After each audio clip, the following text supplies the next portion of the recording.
Eu sempre tive o hábito de voltar para casa tarde da noite, depois do trabalho. Nunca foi algo que me incomodasse de verdade, embora a cidade ficasse deserta e silenciosa quando passava da meia-noite. Eu me acostumei com o vento frio batendo no rosto e o som distante dos cães latindo em quintais esquecidos. Mas naquela noite, algo estava diferente. Talvez fosse a sensação estranha que carreguei desde o fim do expediente, como se algo me observasse de longe.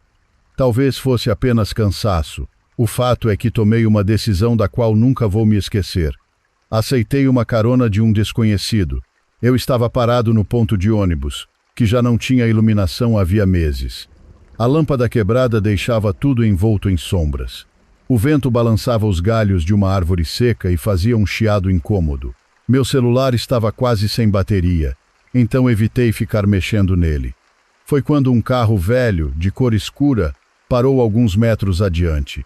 O vidro do lado do passageiro foi abaixado lentamente, e um homem de meia idade, com um rosto parcialmente iluminado pelos postes distantes, inclinou-se para fora. "Vai para a região central?" Ele perguntou, com um sorriso que não alcançava os olhos. Eu hesitei.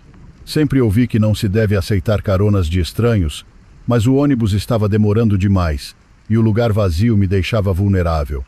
Por impulso, acabei aceitando. Abri a porta do carro e entrei.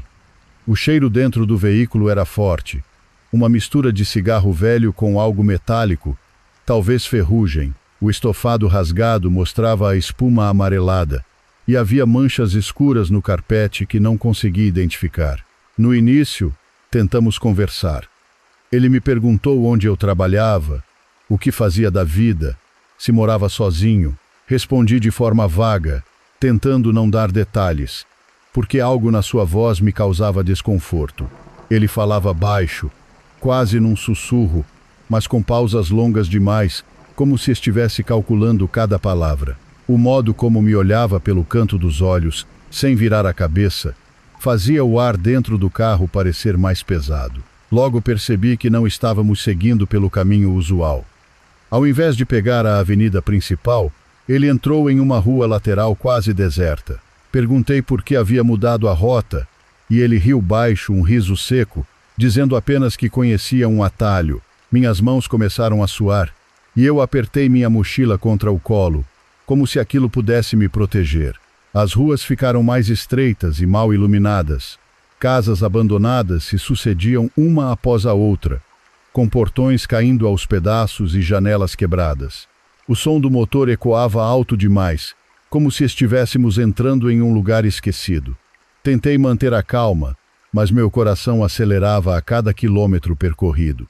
Perguntei novamente se ele tinha certeza de onde estava indo. Dessa vez ele não respondeu. Apenas manteve o olhar fixo à frente, como se eu sequer estivesse ali. Comecei a pensar em como poderia sair dali. O carro estava em movimento constante, e abrir a porta em alta velocidade seria perigoso. O silêncio se tornou insuportável, até que ele falou, quebrando o ar sufocante.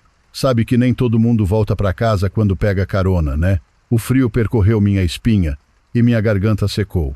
Eu quis rir, fingir que era apenas uma piada de mau gosto, mas a seriedade em sua voz não deixava dúvidas.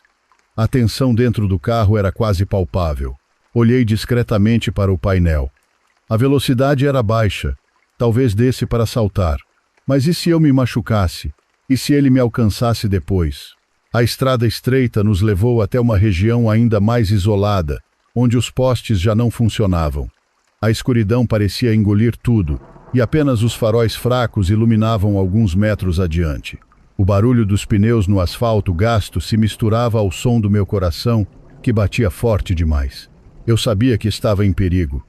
Cada segundo ali dentro era uma luta contra o pânico que ameaçava me dominar. Olhei para a maçaneta da porta, calculei mentalmente a distância até o chão. Pensei na dor do impacto e no risco de cair embaixo das rodas. Mas antes que pudesse decidir, ele reduziu a velocidade e estacionou em frente a um galpão abandonado, cercado por mato alto. Ele desligou o motor e virou-se lentamente para mim. O silêncio era tão profundo que pude ouvir o estalar dos ossos em seu pescoço quando ele inclinou a cabeça para o lado. O sorriso voltou, mas agora era ainda mais perturbador, mostrando dentes amarelados e falhas. Meu corpo inteiro gelou. Eu não sei quanto tempo fiquei ali, tentando controlar a respiração, o coração batendo tão rápido que parecia que ia explodir dentro do peito. O silêncio dentro do carro, interrompido apenas pelo som do motor e da chuva que recomeçava lá fora, era sufocante. O homem dirigia devagar, como se estivesse aproveitando cada segundo da minha aflição.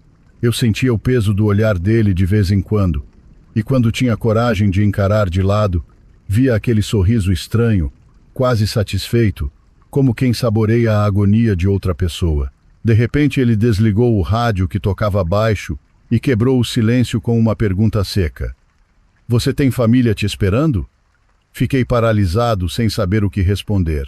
A boca secou, a garganta travou, mas consegui murmurar que sim, que morava com meus pais e que eles sabiam exatamente a hora que eu tinha saído do trabalho. Era mentira, mas eu precisava me agarrar a qualquer desculpa que fizesse parecer que alguém notaria a minha ausência. Ele apenas balançou a cabeça, como se estivesse avaliando a veracidade das minhas palavras. O jeito como riu baixo em seguida me fez estremecer. Depois de alguns minutos, ele reduziu a velocidade e entrou em uma estrada de terra, ladeada por árvores altas e fechadas. A escuridão engoliu o carro, e eu tive certeza de que aquela não era a rota para minha casa. Meu estômago se revirou e senti uma ânsia quase incontrolável. Eu tentei disfarçar.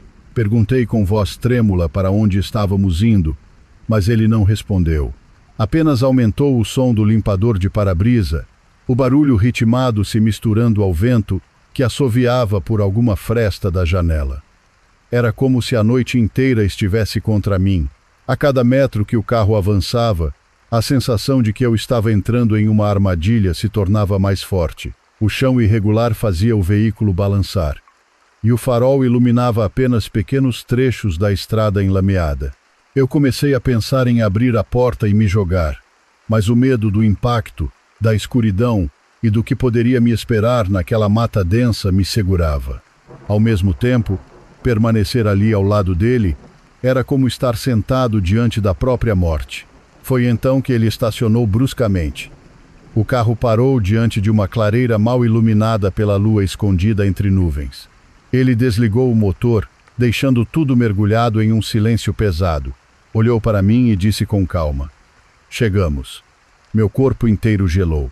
Eu não tinha ideia do que ele queria, mas algo me dizia que não era apenas uma carona que terminava ali.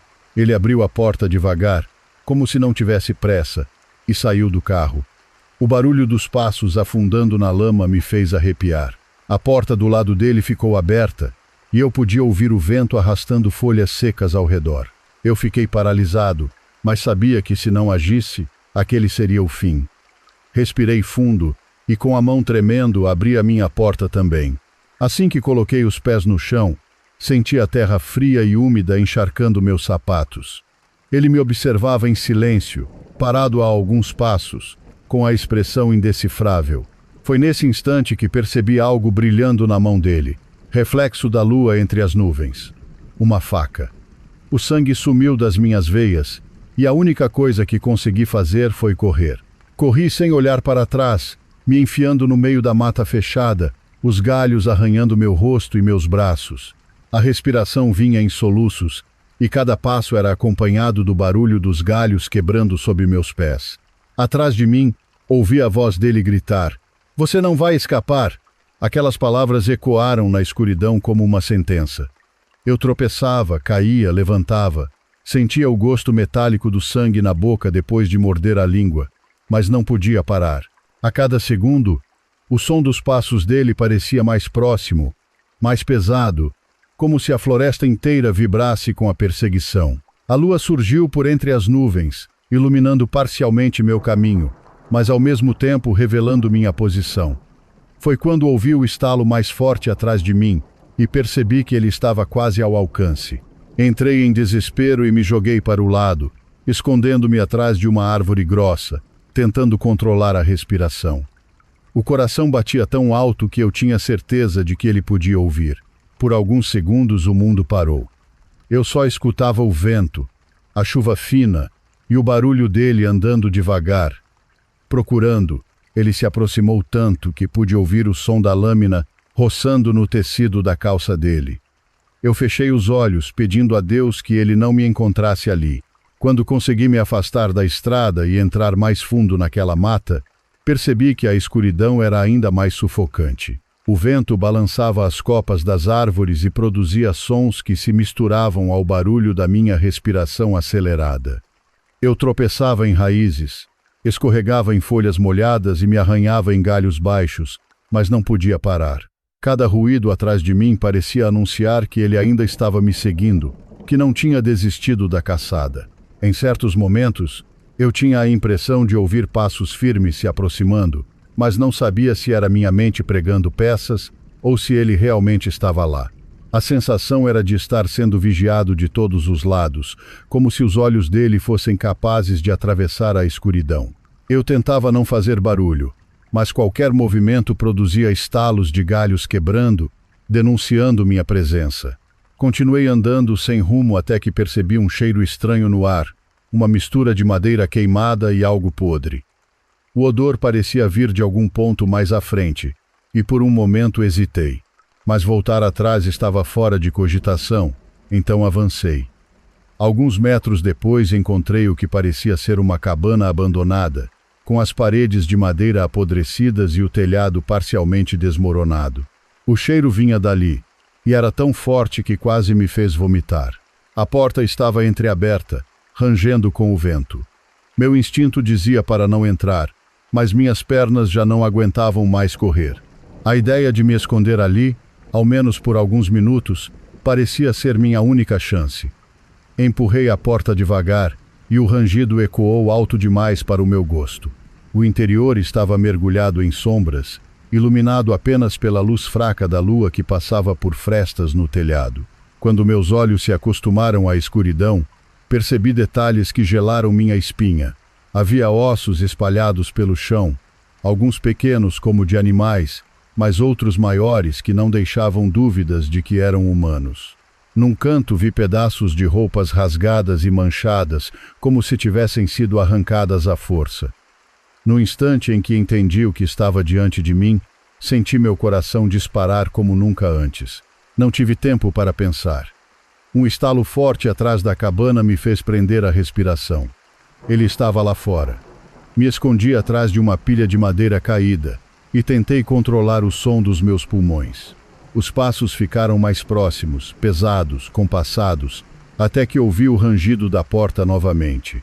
O vulto dele entrou, trazendo consigo o som da respiração calma, quase controlada, como se estivesse se divertindo com meu desespero. O silêncio era insuportável. Ele andava devagar, arrastando as botas pelo chão, como se quisesse prolongar meu tormento. Eu conseguia ver sua sombra se projetando contra a parede, crescendo e diminuindo conforme ele se movia. Fechei os olhos por um instante, torcendo para que não me encontrasse, mas cada fibra do meu corpo tremia de medo. De repente, ouvi um objeto sendo arrastado, um som metálico, áspero, que ecoou na cabana inteira.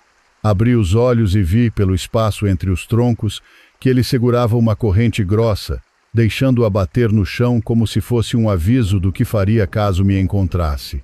Fiquei imóvel, quase sem respirar. O suor escorria pelo meu rosto, queimando meus olhos, mas eu não ousava limpar. Foram minutos que pareceram horas.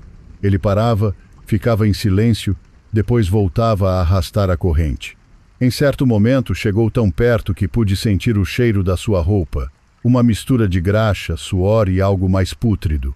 O coração martelava tão forte que temi que ele escutasse.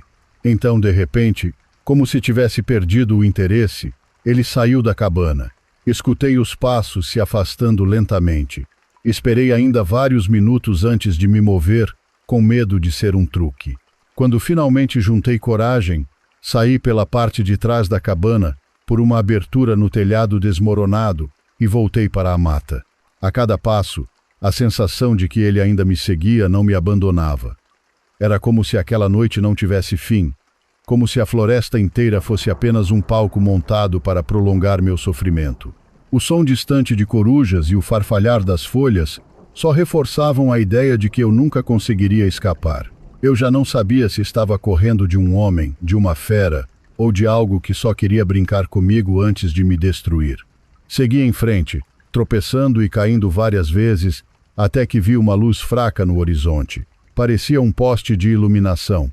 A esperança me invadiu com força, mas também veio acompanhada do medo de ser apenas mais uma armadilha. Ainda assim, não tinha escolha.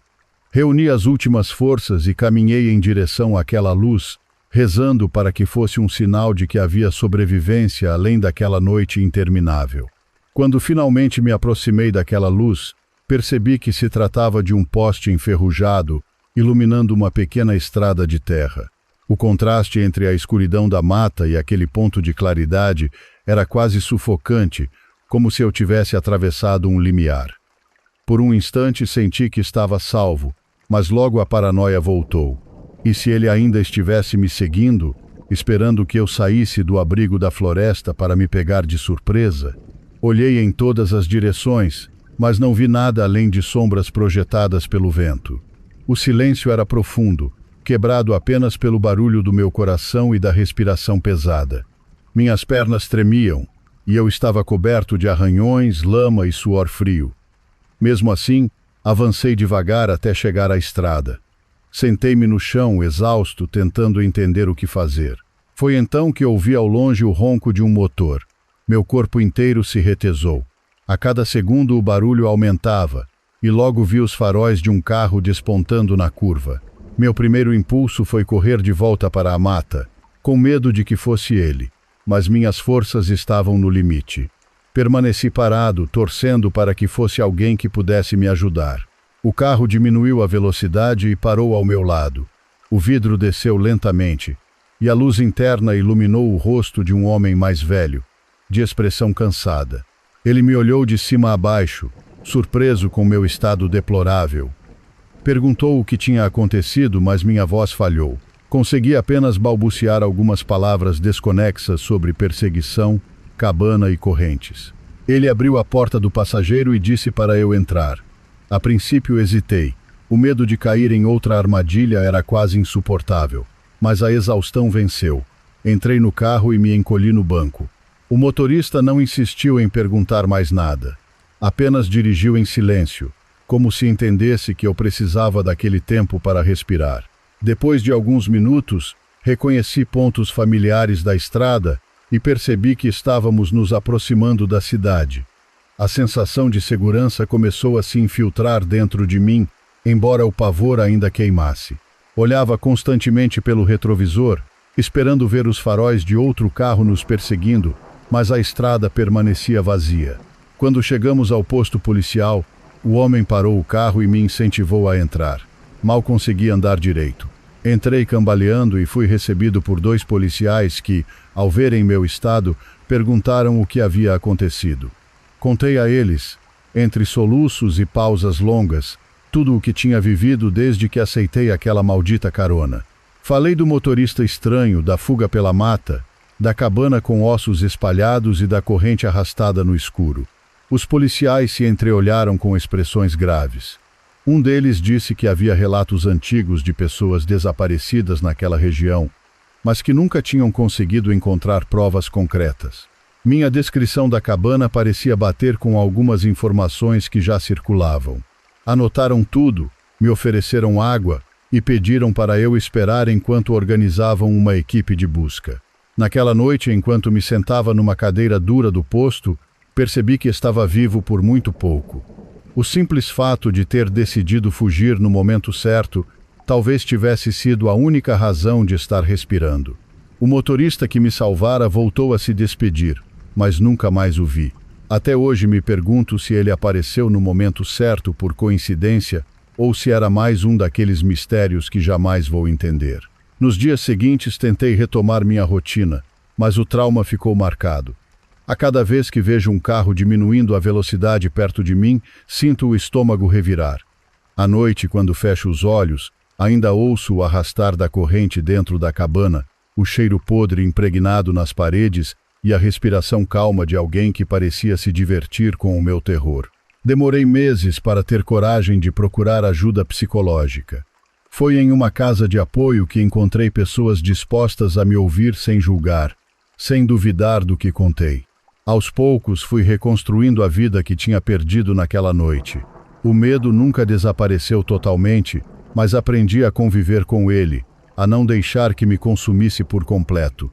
Hoje, quando penso no que aconteceu, sinto um arrepio percorrer meu corpo, mas também uma estranha sensação de responsabilidade. Não sei se aquele homem ainda está solto, se continua vagando pelas estradas à procura de vítimas, ou se finalmente foi encontrado, mas sei que sobrevivi, e isso me dá a obrigação de alertar os outros. Por isso deixo aqui um conselho: nunca aceitem carona de desconhecidos, por mais inocente que pareça. O perigo pode se esconder atrás de um sorriso tranquilo, de uma voz calma ou de um gesto aparentemente bondoso. O mal não usa avisos, ele se disfarça e espera o momento certo para atacar. Eu aprendi isso da forma mais dolorosa possível, e não quero que ninguém mais precise passar pelo mesmo.